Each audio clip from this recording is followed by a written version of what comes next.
Programang ito ay rated SPG, striktong patnubay at gabay ng magulang ang kailangan.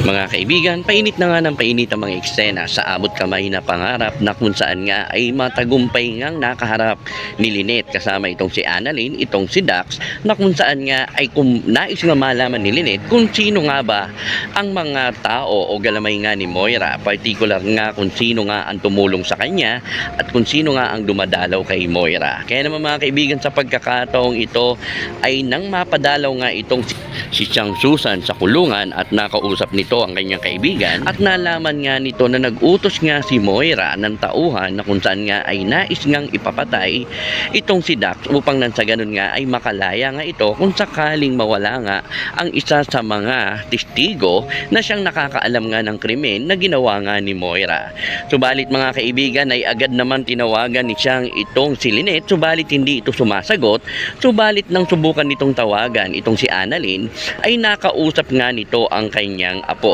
At dito nga ay sinabi nga ni Chang na kailangan nga nilang umalis dahil maaari silang mapahamak kung sakaling meron ngang pumatay dito kay Dax. Kaya naman mga kaibigan, sa pagkakataong ito ay bigla naman namatay nga ang cellphone ni Annalyn, kaya iyon ang naging dahilan kung bakit hindi niya maunawaan kung ano nga ba ang sinasabi ng Chang Susan. Subalit tumatak nga sa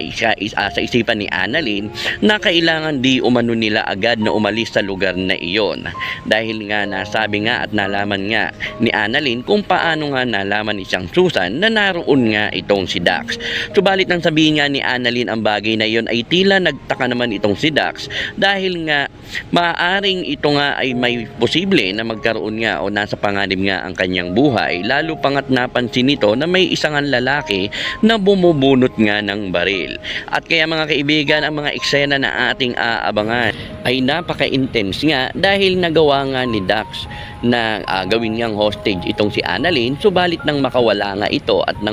nabaril nga itong si Dax sa kanyang paa ay agad na lamang niya itong sinugod ang nasabing bumaril at dito nga ay nahawakan niya at nabitawan naman ang baril nito na siyang inuutos nga kay Annalyn na kung maaari ay barilin na lamang ito dahil kung sakaling may mangyaring masama sa kanya ay tiyak na makakalaya nga itong si Moira. Kaya naman mga kaibigan, sa mga ganung tagpo ay magagawa nga kaya ni Doktora Annalyn na barilin nga ang salarin, lalo pangat ayaw niyang madungisan ang kanyang mga kamay. Subalit kung hindi naman niya gagawin ang bagay na yon ay posible na makalaya nga itong si Moira. Kaya na mga kaibigan, ating abangan kung magagawa nga bang pumatay itong si Doktora Annalyn alang-alang sa kaligtasan ng nag-iisa nilang witness na siyang magdidiin nga kay Moira upang tuluyan na nga itong makulong at nang matigil na nga ang kasamaan nito. Kaya't ating abangan ang mga umiinit na eksena sa abot kamay na pangarap.